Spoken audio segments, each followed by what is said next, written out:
ខ្ញុំបញ្ជាក់ឡើងវិញតាក់ទងទៅនឹងអធិបាល4យ៉ាងគោលបំណងគឺសំខាន់បំផុតយើងធ្វើអីមួយយើងអត់មានគោលបំណងវីដេអូមុនខ្ញុំបាននិយាយតាក់ទងទៅនឹងការសិក្សារៀនសូត្រការសិក្សារៀនសូត្រខ្ញុំចង់បញ្ជាក់មិនមែនសំដៅទៅលើតែរៀននៅក្នុងថ្នាក់តែមួយមុខទេណាព្រោះគឺយើងរៀនបានគ្រប់ឱកាសគ្រប់ពេលវេលាឬនៅជុំវិញខ្លួនប៉ុន្តែប្រសិនបើបងប្អូនយើងទាំងអស់មានឱកាសបានចូលទៅសិក្សារៀនសូត្រតាមថ្នាក់អាហ្នឹងគឺជារឿងល្អបំផុតតាមបទពិសោធន៍របស់ខ្ញុំប្រកាសណានេះខ្ញុំផ្ទាល់ណាព្រោះខ្ញុំធ្លាប់ធ្វើជាអ្នកជ្រើសរើសបុគ្គលិកច្រើនគួរសមដែរខ្ញុំក៏បានជ្រើសរើសបុគ្គលិកខ្ញុំសាក់លបងឯងធ្វើការដូចគ្នាប៉ុន្តែយើងមើលបុគ្គលិកដែលគាត់រៀនបានខ្ពស់ហើយនិងបុគ្គលិកដែលគាត់រៀនមិនបានខ្ពស់បុគ្គលិកដែលរៀនបានថ្នាក់ខ្ពស់គឺគាត់មានភាពឆ្លៀសជាងដោយច្រើនខ្ញុំនិយាយដោយច្រើនអញ្ចឹងគាត់ក៏មានឱកាសក្នុងការចាប់យកមុខតំណែងបានខ្ពស់ៗតទៅប៉ុន្តែនិយាយបែបនេះខ្ញុំបញ្ជាក់ដដែលបើតាមស្ថាប័នអង្គការក្រុមហ៊ុនដោយច្រើនគឺគេឲ្យតម្លៃទៅលើសញ្ញាបត្រណាបើតាមគេហៅថាជាលក្ខណៈ family អាជីវកម្មលក់ដូរអីជាលក្ខណៈ family ហ្នឹងគឺគេឲ្យរយៈតាមរយៈការគេហៅថាសញ្ញាឃើញឬក៏មនុស្សស្គាល់គ្នាឬក៏អីហ្នឹងគេឲ្យតាមហ្នឹងប៉ុន្តែទោះបីយ៉ាងណាខ្នាតធំបំផុតគឺសញ្ញាបត្រនឹងឯងហើយតាមបទពិសោធន៍អ្នកដែលមានសញ្ញាបត្រដោយច្រើនដោយសារគាត់ឆ្លងកាត់ការធ្វើតេស្តព្រោះបងប្អូនត្រូវដឹងថានៅពេលដែលរៀនចាប់ពីយើងដឹងហើយអ្នកដែលរៀនចាប់ពីដើមមកគឺមានឆមាសប្រចាំឆ្នាំដល់ពេលចូលបញ្ញាបត្រយើងមាននិក្ខេបបទសារណាអីគឺត្រូវការស្រាវជ្រាវត្រូវការគិតត្រូវការពិចារណាហើយយើងធ្វើការជាក្រុមអីចឹងទៅក៏អាខួរក្បាលនោះវាមានភាពរីកចម្រើនហើយគេហៅសិក្ខាសាលាសិក្ខាកាមជួនកាលនៅក្នុង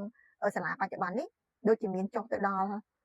គេហៅថាសរុបទៅខ្ញុំគ្រាន់តែចង់ឲ្យបងប្អូនមានការសិក្សារៀនសូត្រឲ្យបានច្បាស់លាស់កុំ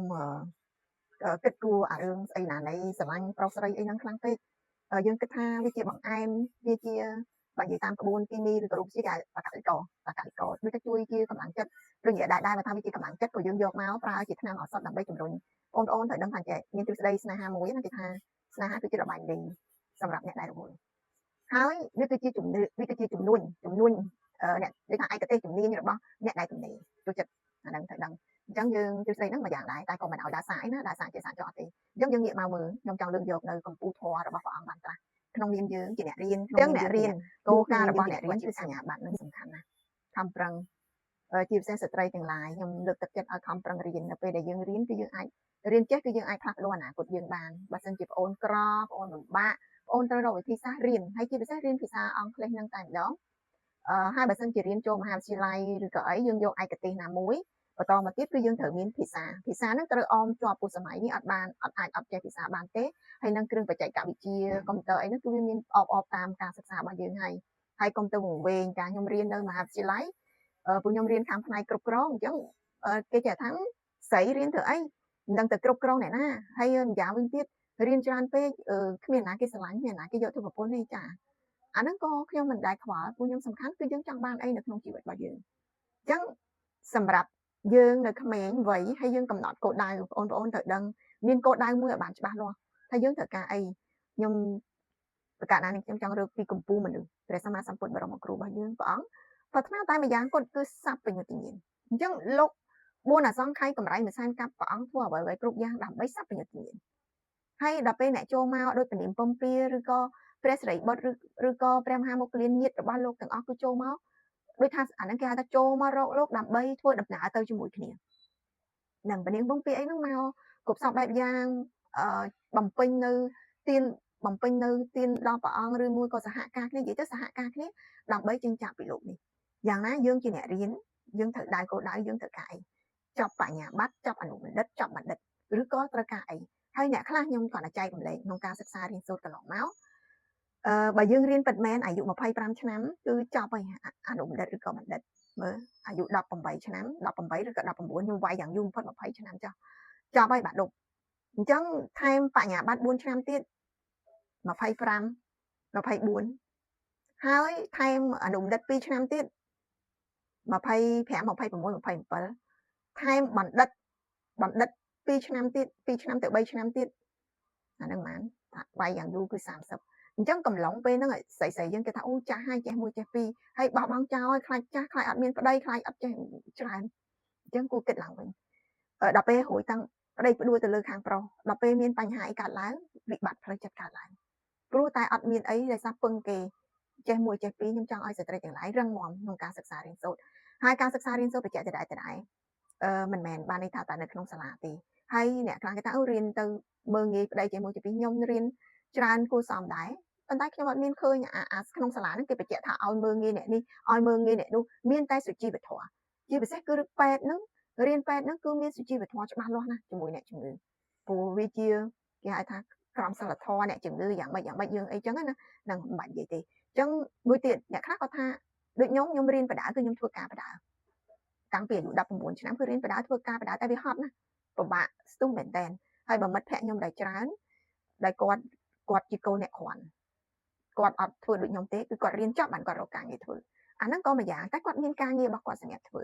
ដូចថាគាត់មានគោលដៅរបស់គាត់ច្បាស់អញ្ចឹងណាអញ្ចឹងនេះគ្រាន់តែជាការចែករំលែកជាមួយនឹងការសិក្សារៀនសូត្រទេហើយដល់ពេលយើងជាអ្នកអាជីវកម្មយើងចេញមកអាជីវកម្មក៏យើងត្រូវមើលដែរតែយើងត្រូវធ្វើអីបែបម៉េចយ៉ាងម៉េចហើយដល់ពេលអ្នកកាន់អ្នកដែលបួសដូចជាដូនជីក្មេងៗក៏ដោយបងប្អូនត្រូវដឹងកុំវក់ឡើងទៅលេងឬមួយកុំមិនគឺត្រូវដៅគោលដៅថារៀនស្អីខ្លះមានរឿងច្រើនណាស់ដែលត្រូវរៀនណាបងប្អូនខ្ញុំឃើញមួយរយៈនេះខ្ញុំឃើញដូនជីក្មេងៗច្រើនកុំអាលេអាឡោះអាលេងសើចអត់ប្រយោជន៍ខំប្រឹងរៀនតាក់ទងទៅនឹងព្រះពុទ្ធវចនៈឲ្យបានច្បាស់លាស់កុំវង្វេងជាមួយនឹងលៀបសក្ការៈពោះដូនជីក្មេងៗដល់ច្រើនខ្ញុំឃើញគាត់ដូចជាខ្វះខាតអញ្ចឹងគាត់បួសដល់ពេលបានមានលៀបមានយសមានអីចឹងទៅគាត់វង្វេងកុំវង្វេងណាបងអូនខំប្រឹងរៀនខ្ញុំសនំពរហើយរឿងនេះគឺជាភារកិច្ចរបស់ព្រះគ្រូចៅអធិការវត្តព្រះអ្នកគ្រប់គ្រងអីទាំងអស់ហ្នឹងហើយអញ្ចឹងលើកពីកម្ពុជាធម៌មួយគេហៅអធិបាត4យ៉ាងអធិបាត4យ៉ាងនេះគឺមនុស្សគ្រប់រូបទាំងអស់ត្រូវតែយកដាក់ខ្លួនទី1គឺឆន្ទៈបំណងប្រាថ្នាយើងប្រើភាសាមួយទៀតគឺគោលដៅខ្ញុំឃើញសភៅមួយក្បាលគេហៅគេទៅសេកម្រាស់ប៉ុណ្ណេះតែខ្ញុំអត់បានមើលតែនិយាយពីអធិបាត4យ៉ាងហ្នឹងហើយនិយាយឲ្យសរុបទៅគឺគោលដៅនៅក្នុងជីវិត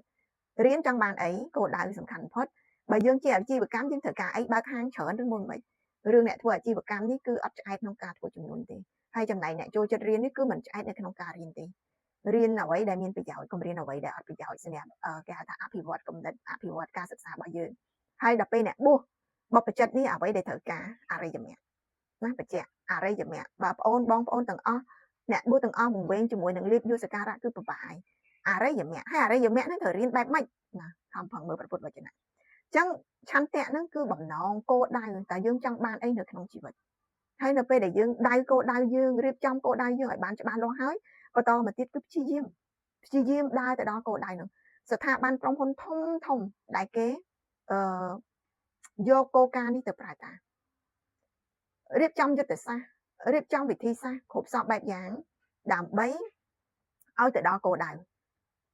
ដល់ពេលទី3ចិត្តតាំងនោះគឺគំនិតចេះគំនិតហ្នឹងគឺ active ជាមួយសកម្មភាពរបស់ខ្លួនមើលយុទ្ធសាស្ត្ររបស់ខ្លួនបន្តយុទ្ធសាស្ត្ររបស់ខ្លួនហ្នឹងបែបម៉េចបើថាវាមិនកើតទេយើងគួរប្រែប្រួលបែបម៉េចតែសំខាន់គោលដៅរបស់យើងទៅណាដល់ពេលទី4នេះគឺពិចារណាលបងមើលពិសោធន៍និយាយទៅ check មើលឯកសាររបស់ខ្លួនឯងឡើងមកវិញទាំងអស់បាត់ពិសោធន៍ខ្ញុំជាមួយនឹងស្ថាប័នក្រុមហ៊ុនអន្តរជាតិធំគឺគេអត់ចោលកិច្ចការងារខ្ញុំបញ្ជាក់ឡើងវិញតាក់ទងទៅគេយកមក